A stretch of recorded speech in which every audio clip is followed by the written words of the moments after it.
Wait lang naman. May akyat bahay! Ah! Mukha ba akong akyat bahay? Ako si Santa Claus, ha? Ikaw si Santa? Ang sabi kasi dito, si Santa Claus daw matabang mataba. Ano, kayo lang pwede mag-glow up? Nag-glow up daw! Joke lang. Sige, ano ba regalo mo sa akin, Santa? Kasi nga, di ba nakita ko sa wishlist mo, gusto mo ng bahay at lupa. Oo, gusto ko ng bahay at lupa. Medyo naghihirap ang Santa mo, no? So, lupa muna bibigay ko sa'yo. Okay na sa akin yung lupa. Ako na bahala magpatayo ng bahay. Ito na ang lupa mo. Pak. Anong lupa to? Ano ba sa tingin mong bahay papatayo ko? Bahay na duwende? Merry Christmas! Stoy, kidnap to. Sumama ka sa akin. Hala, kuya, wag po! Tulong! Kuya, ilabas mo ako dito. Madami pa akong pangarap sa buhay. Mahal ko pa buhay ko, kuya!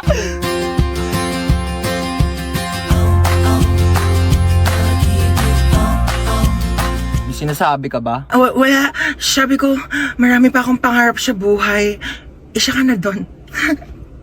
Alam mo ba, kuya, mahal ko pa buhay ko. Pero parang mas mahal na yata kita. Aka na yung bag mo. Sorry, wala yan masyadong laman kasi hindi pa ako mayaman. Pero antayin mo pag graduate ko, mag-work agad ako, tapos mag-iipon ako. Tapos bibilhan agad kita ng kotse, pang kidnap mo. Ano nga yan? Pwede tabi ako sa'yo dyan para ma-experience ko naman maging passenger princess. Sige, lumipat ka na. Hi, kuya. Late night drive with my baby love. Hi, kadali. Uy, ba't nagbibideo ka? Ayaw nga pala, low-key lang pala tayo. Hello, Hello? Sino ka? kinidnap ko ang anak mo. Ano? 1,000,000 kapalit ng buhay niya. 1,000,000! Wala akong ganyan kalaking pera, sa'yo na yung anak ko. Hello, siya yun na daw ako, sabi ni mama. 100K? Wala. 50K? Wala nga! 10K? Wala! 1K? Wala! I love you! Kiss tayo! Alam niyo ba tong subdivision natin? Dati tong sementeryo daw. Pero nagsisilabasan lang daw sila pagsapit ng November 1, saktong alas 12 ng madaling araw. Una, magpapatay sindi daw yung ilaw. Tapos, may tatawag sa cellphone, tapos walang sasagot. May kakatok daw sa pintuan ng 3 beses.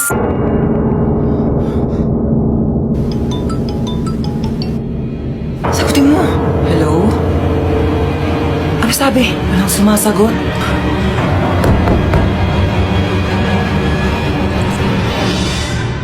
Bakit pawis na pawis kayo? Napakwento lang po kami ng nakakatakot. Matulog na kayo. Apo. Hello? Hello, nak. Pauwi pa lang ako. Oo, overtime kasi kami. Madaling araw na ako makauwi. Oo, pauwi na ako. Mag-ingat kayo dyan, ha? Sa mga kapatid ko. Hello, ma. Hello.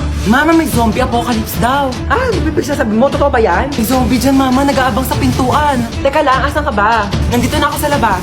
Ha? Kagaling.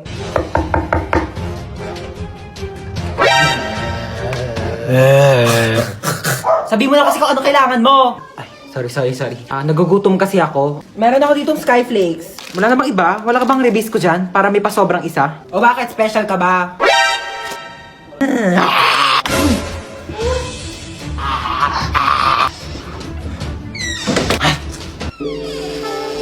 Bakit nandiyan ka pa? Hinintay kaya kita. Hinintay mo ba ako? Siyempre. Bakit mo ako hinintay? Kaya kong maghintay ng matagal. Para sa masarap na ulam! Ah! Kala mo, papatulang kita dahil...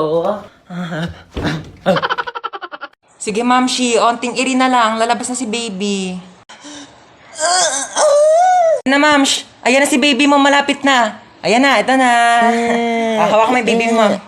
Hi, baby. Shh, huwag ka na umiyak.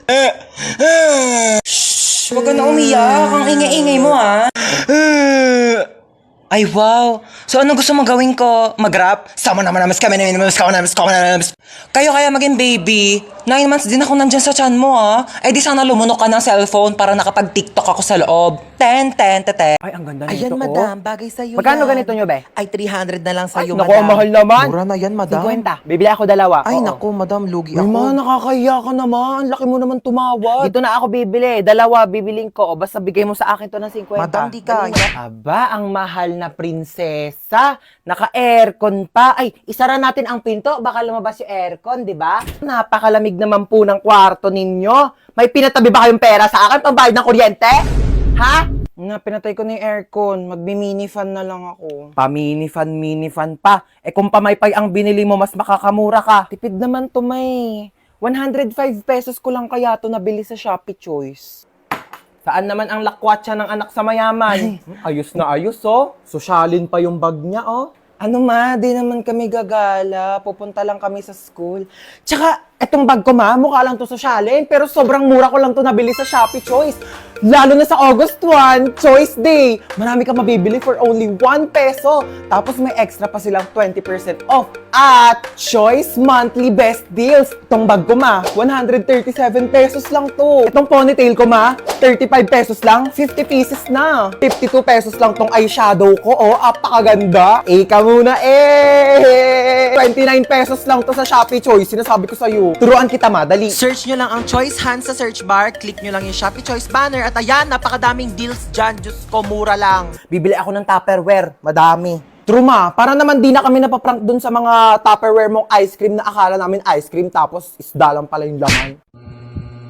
Wala, nakalimutan ko kunin yung buy one take one na shampoo doon. Dito ka lang ha, babalik ako agad. Alam mo, huwag ka na umalis. Wala akong pambayad niyan. Ano ka ba? Saglit lang ako. Tsaka tignan mo haba pa ng pila, oh. Ha? Sige na. Ah.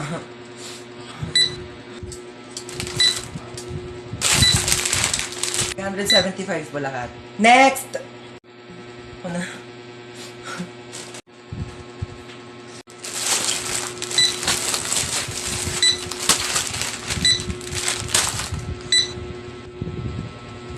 Ma.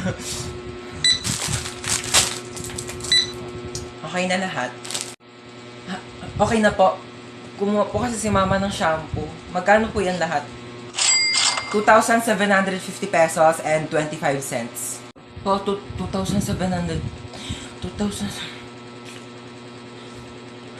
25 cents lang po meron ako. Wait, okay ka lang? Ano kasi te? Grabe. Sobrang sakit lang talaga. Labi, huwag ka na umiyak. Oo nga no. Bakit di ko na-isip yun?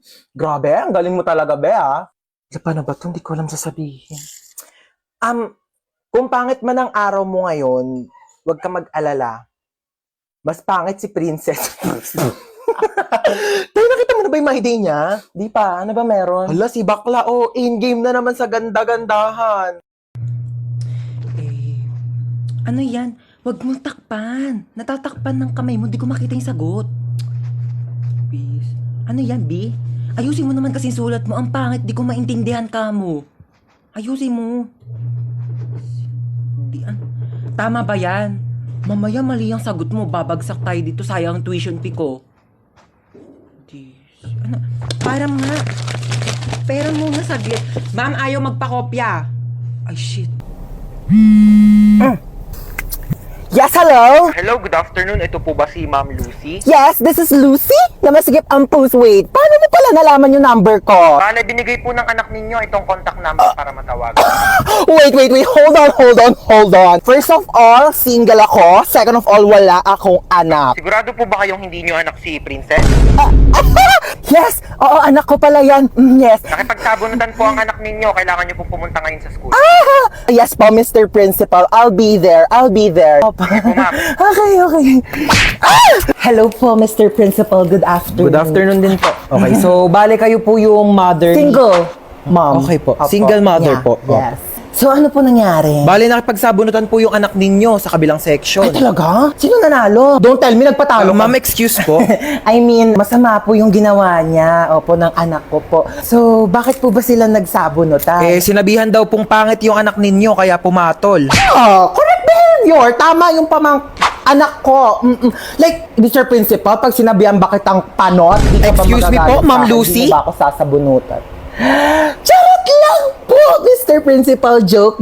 Di po dapat papatol yung anak ko. Kasi po, dapat ganun ang gawain ng mabuting tao, di ba? Opo. Bale, ano po mangyayari niyan, Mr. Principal? Bale, 1 week pong suspended ang anak ninyo dito sa school namin. Okay po. I respect your decision and bilang isang single mom, sisiguraduhin ko po na matututo siya ng leksyon. Aalis na po kami ng anak ko. Salamat, Mr. Principal. Bakla ka!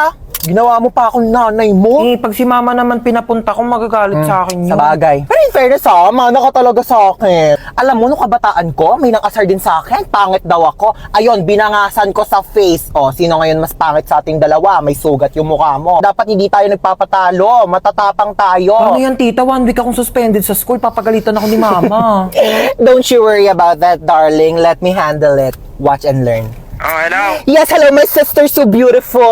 Ano naman? Pwede ba ampunin ko muna yung anak mo? Mga 1 week lang. Kung ano naman pinaplano mo? Dali na, pagbigyan mo na ako. 1 linggo lang naman kaming magbabanding magtita eh. Pumapasok pa yan sa school niya. Ako na bahala sa school niya. Ihahatid sundo ko siya using my car. Like, hindi magko-commute yung anak mo. Sige na, ako na bahala sa anak mo. Ibabalik ko siyang buhay. Huwag ka mag-alala, okay? Grabe na, bahala kayo. Love you. Basic, di ba? Halika na, mag-shopping na tayo. Okay, so itong ipe-prescribe ko sa yung gamot is panghabang buhay mo nang iinumin. Okay, so dinamihan ko na para sa buong buhay mo na yan. Dok, bakit 3 piraso lang to? Oo, 3 araw ka na lang naman nang mabubuhay kaya sinakto ko na, okay? Nga, itchy ni... Anya na sa pasyente, bakit duguan? Nabaril po, Dok. Magnanakaw eh. Ay, tapos nahuli ng pulis kaya nabarel. Sige, dalhin niyo sa operating room ha, susunod na ako. Dok, mamamatay na ba ako, Nako, hindi Dok? ka mamamatay. Okay, liligtas kita, wag kang mag-alala. Ayan, magaling ka na. Sabi ko Thank sa'yo, you, Doc. maniwala ka lang sa akin, bubuhayin kita. Salamat, Dok. Binuhay niyo pa ako. No Magbabagong buhay na problem. po ako. Yes, hello po. Hello, police station to? Yes, ako po yung doktor at ligtas na po siya ngayon. Ako buhay na buhay at malakas Naku, na. mabuti yan. May death penalty siya pagkarating niya dito sa police station, okay? Dok, ano sabi? Death penalty daw. Pakibaril na lang ulit ako, Dok. Dok, Okay, ma'am. Base po sa result, buntis po kayo. naku, lagot po ako sa tatay ko. Ma'am, gusto niyo ako na po magsabi? Sige po ha. Hello po. Kamusta yung bagsakin yes kong po, sir. Pasado po yung anak ninyo. Buti naman pumasa pa yan. Opo, sa pregnancy test po. Opo, magiging lolo na po kayo. Congrats. More to come.